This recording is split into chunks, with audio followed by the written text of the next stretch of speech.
Dear family and friends, proud parents, esteemed faculty, underclassmen gauging whether anyone would notice if you bounced out right now, and of course the graduating class of 2015. It's such an honor to stand before you today as we all gather to wonder how I ended up as graduation speaker. I mean, class of 2015, I know about Matt Damon and Chris Evans, and I don't blame you for asking him and asking him first. I'm actually kind of proud of you guys for shooting so high. But honestly, how many speakers did you invite between them and me? Somehow you went from Jason Bourne and Captain America to the guy who taught you the difference between who and whom. At 29, I'm just old enough to be unrelatable, yet just young enough to accrued no actual wisdom. But it's okay. Just like 4 years ago when you were freshmen and I was a rookie teacher, we'll get through this together. Actually, the whole Matt Damon and Chris Evans thing hasn't bothered me at all. As my therapist reminded me every day last week, what do those guys really have that I don't? Besides Academy Awards and unimaginable wealth and the respect of millions and perfect teeth and world-changing charities and the deep soul-affirming satisfaction of a life well lived. Plus, there's one thing that I have that they don't: a Middlesex diploma. Now that is something that can never be taken away from me, except for maybe after this speech. And today I hope to show you how your Middlesex experience, though now officially in the past, will continue to work for you in the future. More specifically, I want to address your near future in college and the virtue of being undefined. The word undefined is inherently abstract, so maybe it's best if we approach it from the opposite direction and consider first what it means to be defined or categorized, or perhaps most accurately, pigeonholed. Next fall, when you arrive on your new campus, you'll be joined by thousands of classmates who, despite each possessing boundless versatility, will immediately partition themselves into predefined categories. This will be your instinct too, because defining yourself as an academic or an athlete or an a cappella singer, to name just a few college identities, allows you to quickly blend into a pack of like-minded friends, to justify to others your special purpose at such a distinguished school, and to quiet the anxiety that comes with landing at a new place with unlimited possibilities and no map. All that actually sounds pretty sweet now that I say it, but having taught, coached, and advised you guys for 2 years, and having followed you from a kind of creepy distance on Facebook for 2 more, I remain convinced it would be a tragedy for you to cram your immensely versatile, dynamic, and nuanced identities into the limits of a predefined box. And having experienced college myself with both defined and undefined identities, I can tell you the latter, though scary at first, is the best and maybe only way to get the most out of your Middlesex experience. Let me explain with a quick story about the evolution of my identity at Middlesex and how it translated to college. It begins on my very first day at Middlesex orientation and takes place on a patch of grass on the circle just about 20 yards behind where you're sitting now. I was a 14-year-old bepimpled man-child sitting cross-legged on my cankles in a circle of a dozen other freshmen, and we were about to start an orientation activity that is, without a doubt, the devil spawn of Lucifer himself. I'm talking, of course, about the name game. The rules of this particular name game were embarrassingly simple. You just had to introduce yourself and then say a hobby or descriptor that starts with the same letter as your first name. Now, this game may sound harmless to you, but keep in mind that I was acutely aware of my losing battle with the relentless forces of puberty. And there were 6 girls in my group, all of whom I decided a couple minutes earlier I was deeply in love with. So when the game began and my classmates went around with their witty alliterations, I began to panic. In a single sentence, how would I sum myself up while also convincing at least 2 or 3 of these girls to love me and my cankles unconditionally? As the name game zipped around our circle, my panic escalated into brain malfunction. I'm Sasha and I love skiing. I'm Amy and I'm into art history. I'm Gregarious George and I like to grill. I'm Eric, and I play football. I'll never forget the reaction of our group's peer supporter. Yes, you do. She said sympathetically, patting my shoulder. Good, Eric. We like football here. I mean, she stopped just short of telling me I could tend the rabbits.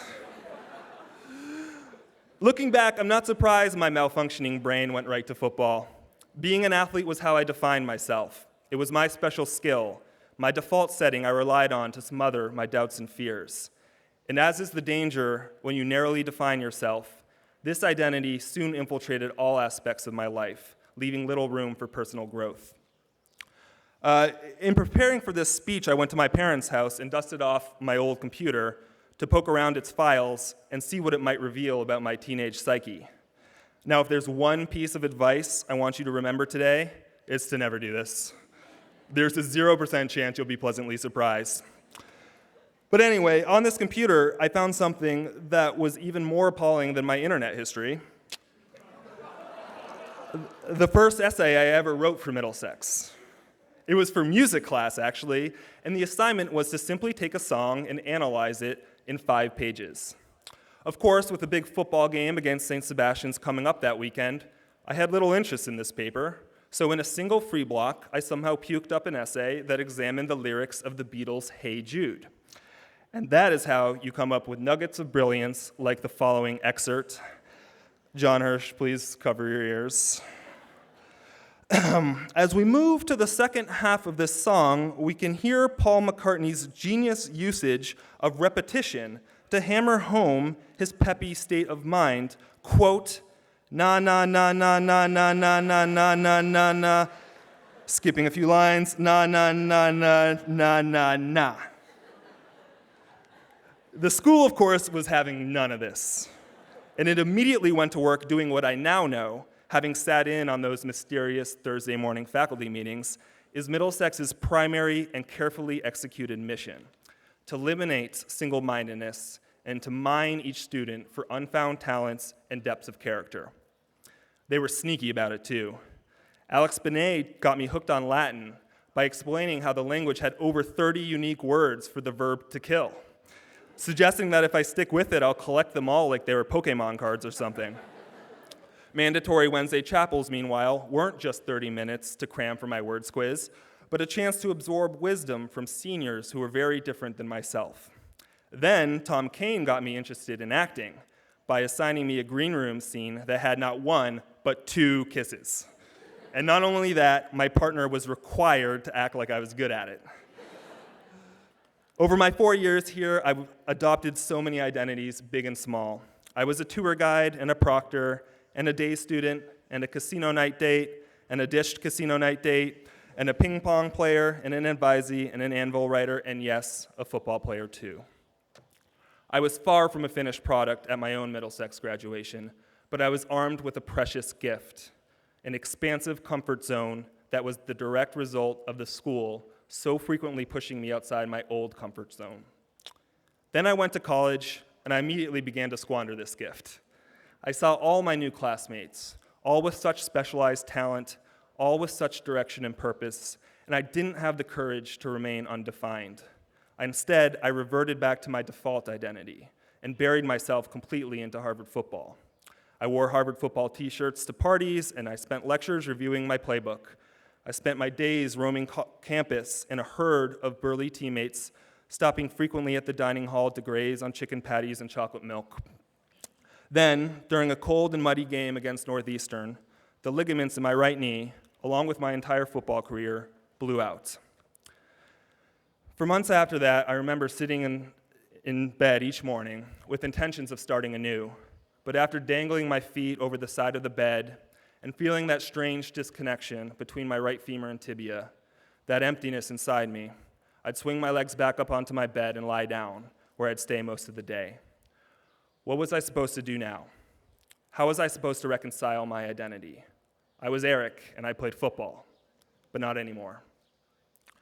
This was an extremely difficult period for me, because when you define yourself by one thing and you fail at it, or it's taken away, you end up losing yourself.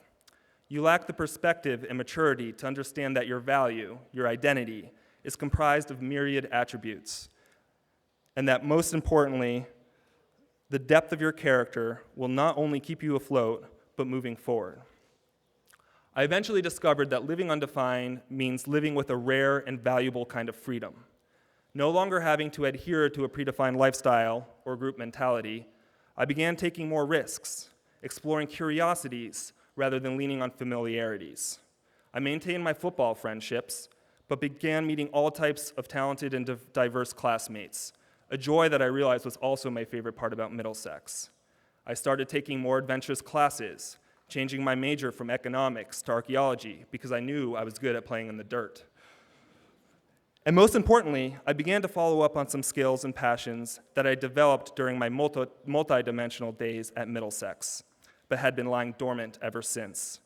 This included writing for the school newspaper, and that activity, to my great surprise, led me to other writing opportunities, which led after college to a literary career path, which in turn led me to one of the greatest joys and honors of my life, teaching you guys. Part of me isn't at all worried about you. From just the first few weeks of getting to know you guys as freshmen, I could tell that your multidimensional talents and personalities were forces that nothing could contain. I know you'll maintain a balanced perspective of yourself in college because you guys are preternaturally mature. I distinctly remember how only one person giggled when I first mentioned the dangling participle, and it was me. Equally as impressive was your emotional intelligence. When we read of Mice and Men, it deeply moved me that you didn't pigeonhole Lenny as an oversized, kind of funny lunk, but saw him as someone who had depth, someone whom you could actually learn from. But I'm also a little concerned because thanks to the combined forces of social media and the hyper-competitive college process, never in history have teenagers been so aggressively forced to narrow yourselves into bite-sized chunks that despite encapsulating 1% of your talent and character, dictates so much of your perceived value to admissions teams, your peers, and even yourself. Take the college process, a grossly imprecise science that's forced you to define yourself in a 600-word Common App essay, that's whittled you down to decimal points of a GPA, that's squeezed your soul into bubbles of an SAT answer sheet. Then there's Facebook, where you have to prune then package your vibrantly nuanced personalities into the data bytes of a profile. Your life is filtered through Instagram, your thoughts compressed into tweets, your beauty defined on Twitter by nothing more than a swipe right. Then there's Snapchat, where displays of your impulsive wit and totally absolutely nothing else, right? Get confined to a mere 10 seconds. Now, I'm a little worried it sounds like I'm shaking my cane and telling you kids to get off my lawn. Don't get me wrong. As long as you keep your entire three-dimensional self in mind, social media is an incredible resource. And if you have a specialized talent or passion, if you crushed your SATs or won a bowl yesterday or distinguished yourself in the arts or athletics, by all means, feel great pride. Just take pride in the intangible qualities that truly lie behind each success. Your focus, your tenacity, your willingness to accept help, your ability to bounce back from setback. Being undefined doesn't mean being a jack of all trades, master of none. It means putting your entire heart into your passion, but not your entire worth. It means remembering that your identity is not comprised of grades or touchdowns or selfies, but of random acts of kindness, of late-night chats with homesick freshmen, of chasing down a windblown piece of trash when no one's watching. It's made of every laugh and every tear you shared with your Middlesex teachers and classmates. I think the primary reason so many college freshmen slot themselves into narrow identities is because the familiar represents a safety net. And trust me, when you're walking the tightrope of freshman year in college, you'll want one of those. But there are two facts that I hope lend you some comfort. The first is that you guys, during your time at Middlesex, have become master tightrope walkers. Much is made about how safe a place Middlesex is, how you're always surrounded by a million pillows to brace your fall. But I call a little BS on that. Yes, you had a wonderful, supportive community behind you at all times, but you guys accomplished a hell of a lot in high stakes on your own. There was no safety net when the exam proctor announced 5 minutes left on your physics exam. No safety net when the lights dimmed in the green room and the whole student body hushed in anticipation of your scene.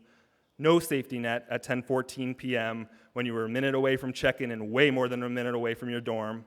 And no safety net when you dealt with the disappointment that I'm not Matt Damon. You're all graduating today, which means that you've successfully walked the tightrope or survived the impact when you occasionally fell. Remember that next year when you debate whether you should take a risk or push outside your comfort zone. Finally, I'd like you to keep in mind that you now have, for the rest of your lives, a permanent safety net in your own heart, and its twine is made of the people sitting around you this morning. It's going to surprise you how much it hurts to say goodbye to the people of your Middlesex experience. Trust me, I had to do it twice. But their wisdom, humor, creativity, kindness, and inner strength comes with you, and it never goes away because it's a part of your identity now.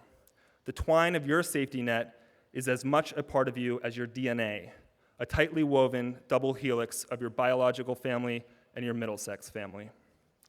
One of my most vivid Middlesex memories is my class's procession from the chapel on graduation day. And as the chapel bells echoed the past while heralding the future, and as the spring sun filtered through the leaves and danced upon the bright face of the girl whose hand I gripped lightly in mine, I had the sudden revelation that, man, my palm is getting super sweaty right now. What I should have thought, though, was how for 4 years earlier, we were at this same spot, playing the name game, picking at the grass as we stared at each other in an uncomfortable circle. And now here we were, walking linked, hand in hand, all facing the same direction, together as one. I see more name games in your future, and as is so often in life, you'll have to smile and play along. You'll have to say, I'm Alex and I sing a cappella. I'm Harrison and I play hockey. I'm Miles and I'm into musical theater. I'm Kari and I kill at karaoke. Sorry, Kari, K is a tough one. But underneath it all, please remember that those definitions are hollow identities, and that more than anything else, you're Ben Marchand, who went to school with Matt Kafker, who went to school with Kari King, who went to school with Kate Wood, and so on for each one of you. That's the gift of Middlesex, and it's your gift to take with you into your beautiful, undefined future. Thank you, and good luck. I'm so proud of you all.